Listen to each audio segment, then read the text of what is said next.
But Steve Jobs spent 3 weeks practicing for each of the Apple pitches. So I think anybody who's in any kind of business or sales role would be well served to spend some time thinking about their message and practicing it. From humble beginnings, Insurance Claim HQ has grown to one of the largest property casualty firms in the country. We didn't do it alone, and you shouldn't either. Every week, we're talking to claims professionals and top experts from all over, all to help you grow your business and make you stronger. Let's level up together. I'm Galen Hair. Welcome to the Level Up Claims Podcast. Many professionals feel like they're speaking, but not being heard. They have expertise, authority, and ambition, but their message gets lost in a sea of noise. And now with AI generating content by the millions, the only thing that truly stands out is your story. Today's guest knows this better than most.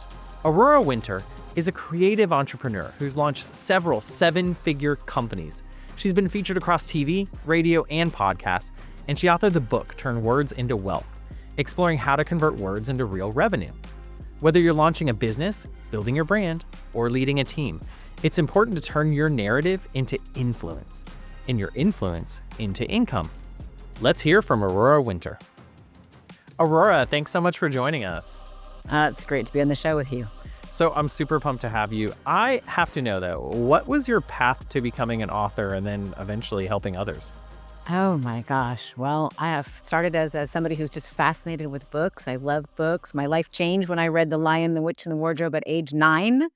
And I decided at age 9 to become an author, and I'm still working on it. I actually have a fantasy series for young adults. With Yeah, my Magic, homage. Mystery, and the Multiverse. I Homage looked it to up. CSOS. You did look it up. Great. And but basically I'm a creative entrepreneur. And what I noticed is that so many people struggle with their message, as I've struggled with my message numerous times. But when you have the right message, doors open, you 10x or even more your revenue, and things just start.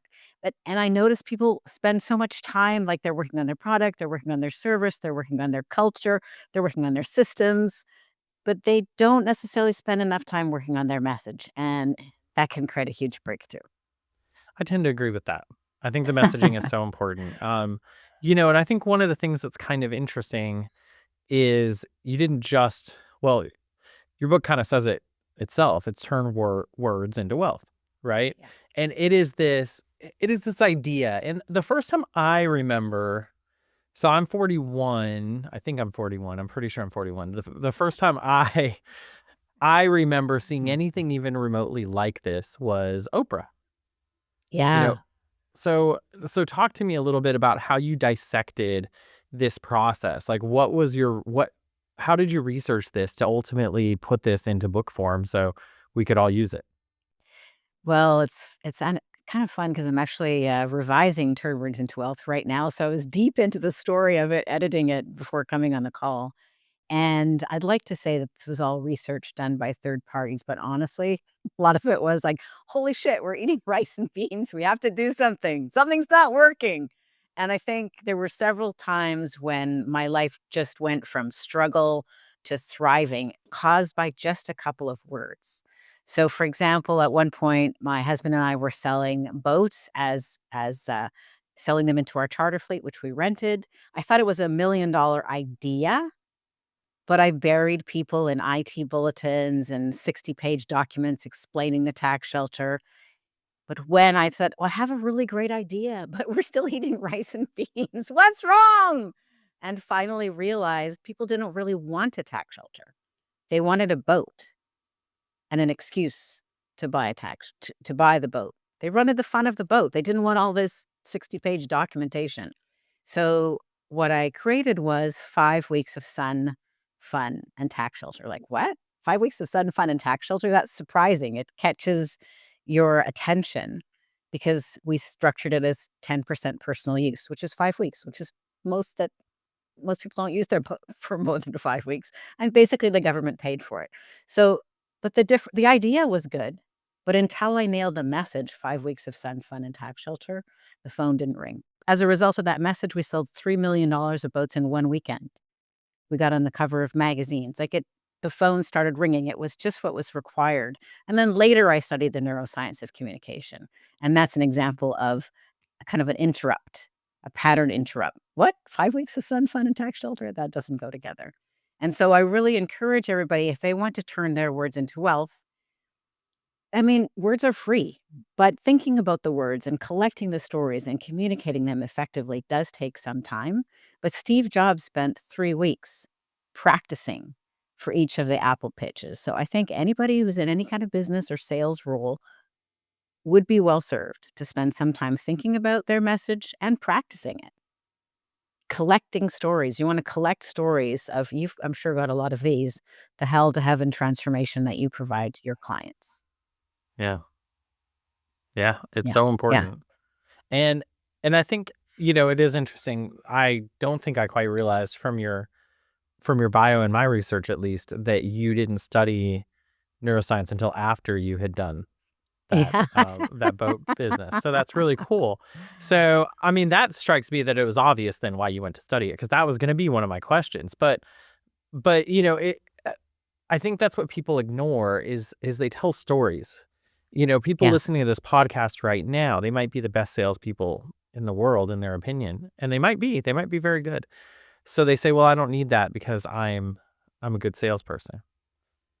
But the world's changing, right? And B, there's Yeah. like real power in a message, I at least believe. So let's start with the nerdy stuff, I suppose, and then we'll move to the rest of it. There are neuroscientific reasons that certain things work, right? So what are Exactly. some And highlights, some simple concepts or ideas? Like you mentioned the interrupt. Can you give us a couple more of those?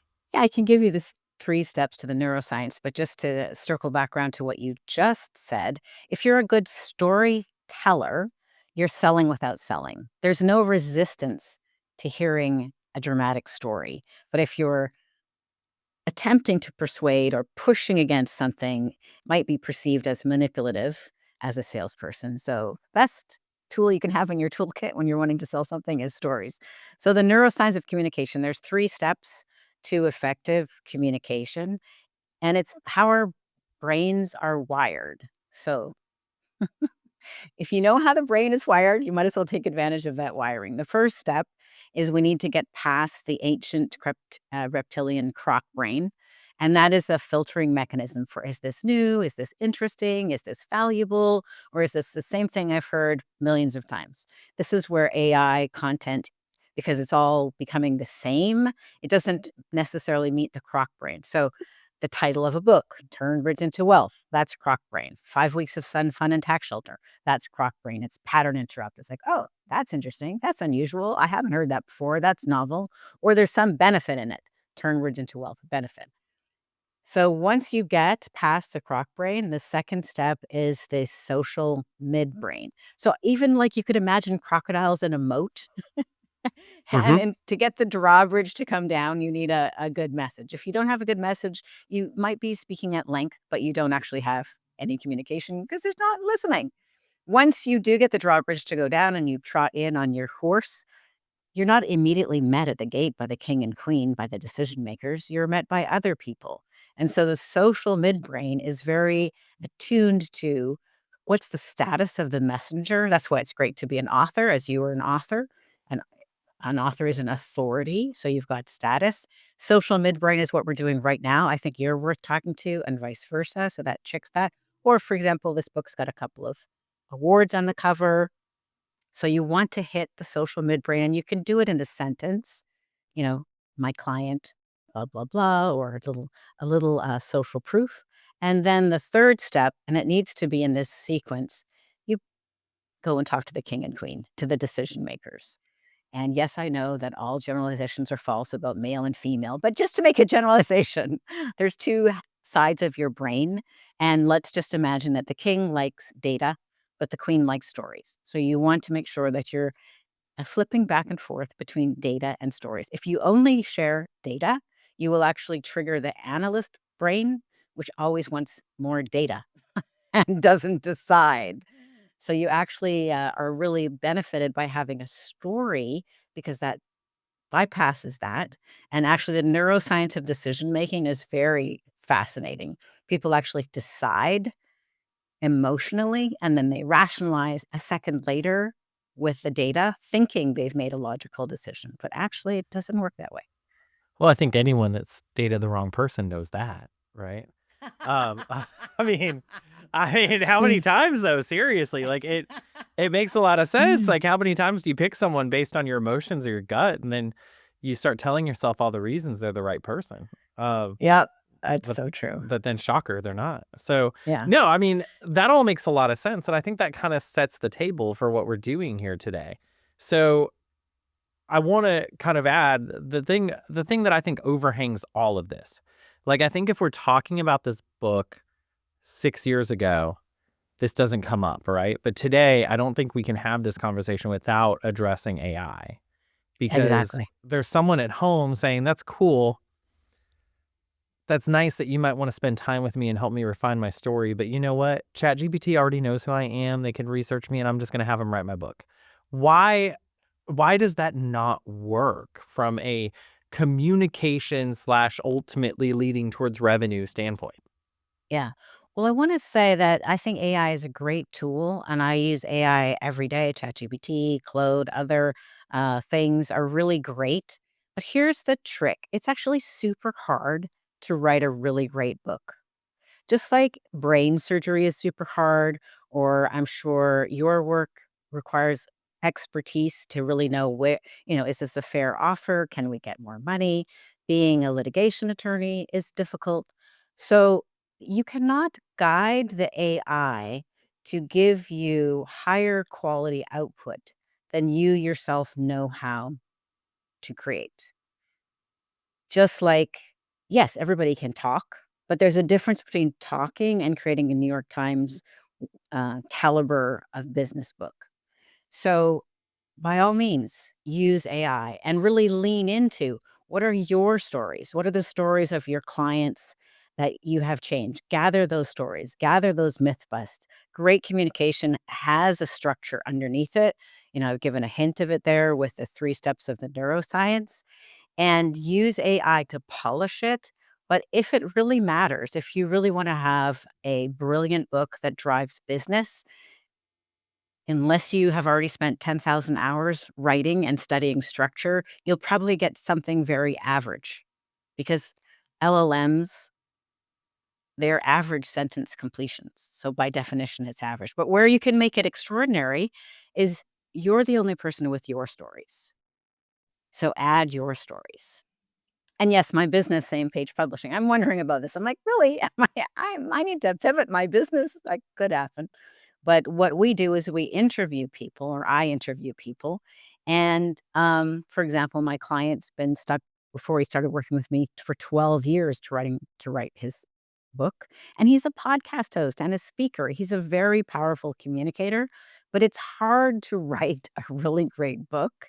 And what is daunting is facing a blank page, whether it's ChatGPT blank page or your own blank page. And so what we do is the spoken author method. I interview people and we turn that into a book.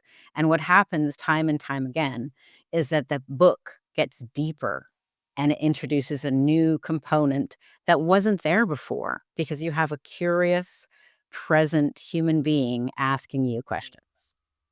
Well, and you learn a lot about yourself, I think, by telling your story as well. Yeah. And that's kind of an interesting process, which I understand does not necessarily lead to revenue, but I do think any step you can take towards self-actualization helps you ultimately deal with other people because you are more confident in who you are, even if you think you're already confident. Um, Yes, so exactly. Well, let's what it talk was it about like for you this. writing your book? Did you discover a bunch about yourself going through that Man, process? I'll say I didn't have ChatGPT, that's for sure. That blank page is what's scary, right? That's Yeah. the hardest part. You nailed it. And I think why AI is great for so many things, but I think why people like AI for written content is that blank page disappears really fast, really fast. And I think we tend to gloss over, yeah, that's not exactly what I want. Ugh, it's not exactly eye catching. It doesn't pop. But you know what? It's done. I'm Mhm. good. Yeah. And I think it's that page. So no, I found the process of writing to be, and I was able to hide behind my subject matter, right, which is what I do, Mhm. but I found it to be very frustrating, very difficult. It I is found it to be difficult, yeah. very challenging. I found it made me more humble because I thought this was something I could just do, and I didn't realize how hard it would be. Yeah. And as I work on the next one, which is just taking oh so long, because I'm not using any AI. As I work on the next one, I find it to be even more difficult. I actually think the second one's harder than the first one. Yeah. Yeah, it can be. My second book was much harder than the first one. I've written about 10 books now, not counting the ones that I ghostwrite. Yeah, so it's a whole process. But here's where AI can be handy if you set up a project. For example, I work on my clients' books. Obviously, I'm interviewing them. Then we get the first draft from the transcript. But then I feed that first draft. I do my own work and I tell the chat, here are the four criteria, not three, for this particular book. I want it to be a New York Times worthy business book. I want it to start with a compelling story. I want it to segue into what are the points that that story makes. And then I want it to have some takeaway action item that the person can do. And I want this chapter to be 2,500 words or less. And, I can write that chapter and then I can use chat or I prefer Claude actually, to assess it and say, how could this be different? How could this be better? And it takes forever still to Yeah. write a really killer chapter because chat or whatever tends to, I don't know, it just doesn't seem to be the right caliber of compelling content that engages you emotionally, but that also has a takeaway message and that also then has something actionable you can do, and that is 22,500 words or less. That's a tall order. And in fact, it can take me 3 days to get one chapter whipped into the shape that I think is really great. Well, ChatGPT doesn't, in any of these LLMs really, unless there's been such extensive training, they do speak to what's average, right?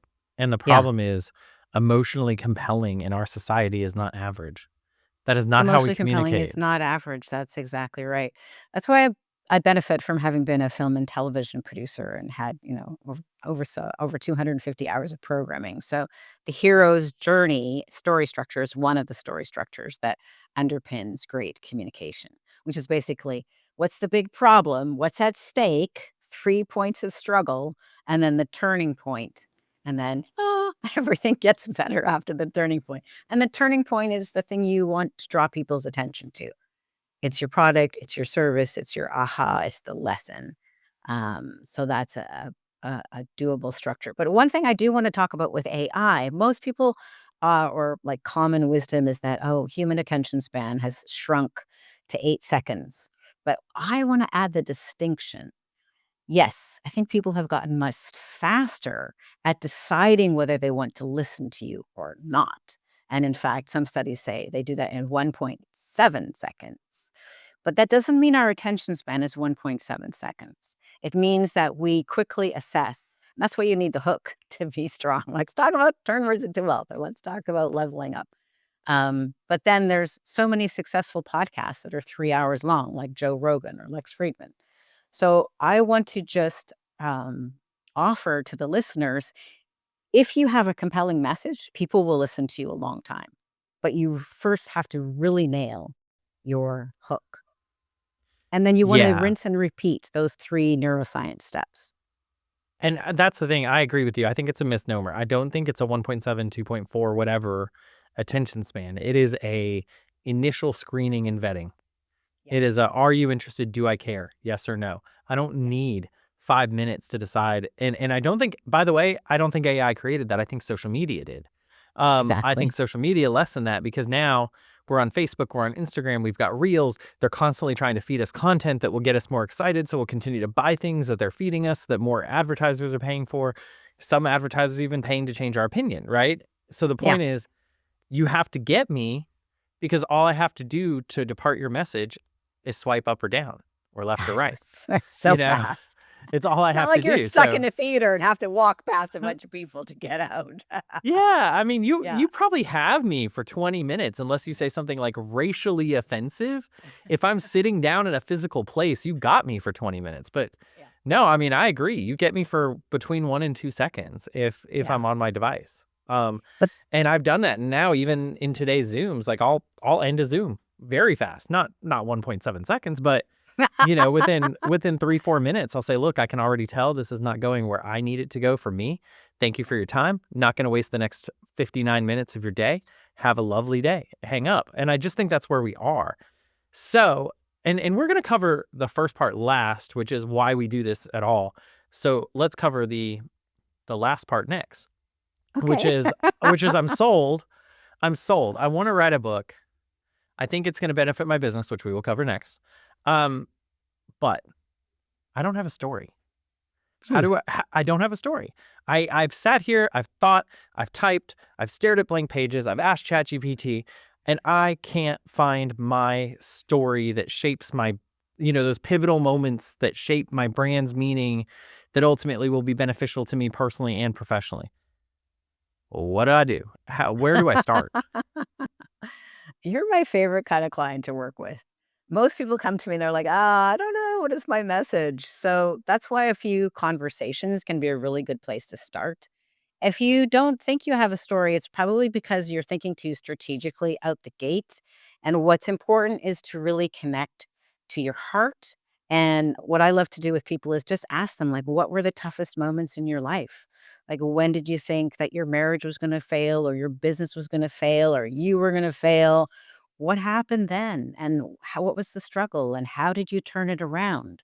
And before you know it, they've given me a really amazing story, and then there's another one, and then there's another one, and how did you help your wife? How did you help your kid? How did you help that client? What would have happened if you hadn't come on? Maybe they would have gone bankrupt, maybe they would have, I don't know, committed suicide. Before you know it, we've got a dozen stories, and then what I love to do is to, if possible, structure a book like a screenplay so that it's more likely to be adapted to film or television. Obviously, that works well for fiction, and I have a client who's a litigation attorney. We're working on a series of 9 legal thrillers.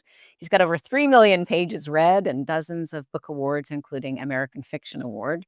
And it was very interesting at first. The initial idea he came to me with was a mirthless troll. I didn't think was going to sell so well. But his first book is called Confessions of an Accidental Attorney. And now we're doing a 9-book series about Jake Fox, which is fiction. Yeah. And it's really fun. But um, it's kind of like, you're I don't know, maybe you're mechanically oriented, but if I don't know what's wrong with my car, I take it to a mechanic and I'm like, "I don't know, it seems to be clunking somehow. What's wrong with it?" And if you work with a professional storyteller such as myself, it's our job to get under the hood and get our hands dirty and go, let's figure out what is the best story. And we probably generate 10 times more stories than we need. And then we have a wealth of content that we can pick and choose from. And that's the way, in my mind, that's the way to do it. So let's talk. I said we'd cover the first part last. So let's do that. So people are sitting at home, and because I realized I just skipped through it because I'm sold on the idea, right? I know it works. I've experienced it firsthand. Um, but I realized I didn't explain to any of our listeners why they would even want Okay, to do well, this. let's do that. So let's Uh, do it. So a couple of things. Let's start with examples. And now that we're waiting to the end of the podcast, all my research and numbers have gone out the window. If I remember correctly, this method, I want to say it realized a yield of like 250,000 and what was it, like 90 days or 6 months? Yeah. So another, marketing fast track is a little book that generated $250,000 in 90 days. There you go. And this was another one of those, breakdown to breakthrough moments. I just finished getting my MBA. So I'd studied neuroscience. I had my official MBA.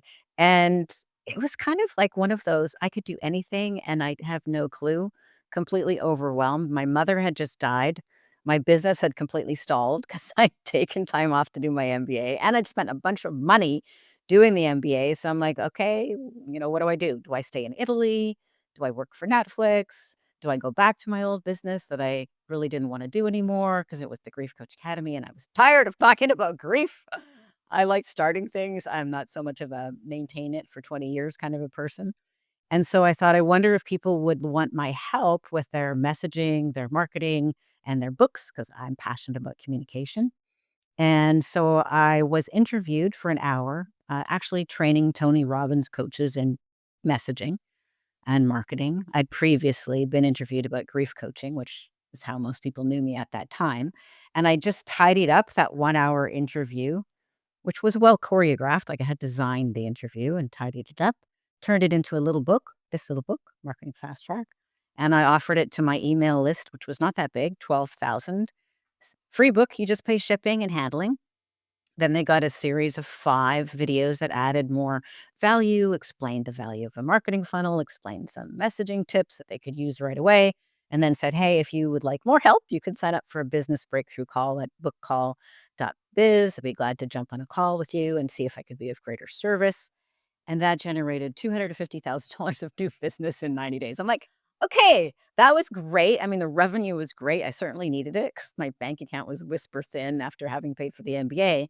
But even more valuable was the confirmation that that pivot from being a grief coach trainer to somebody with samepagepublishing.com who helps people with publishing, messaging, and marketing, that that was gonna work. And in fact, I really encourage people to do like a 90-day test. And when I talk about a test, I don't mean ask your mother and your next door neighbor. I mean, ask people who are going to put at least a couple of bucks on the line because even just paying for shipping made it a qualified prospect. And yeah, $250,000 and 90 days later, I'm like, I think I will give a thumbs up to that business idea. So, but the other Yeah. thing is I want to emphasize I didn't sell $250,000 worth of books.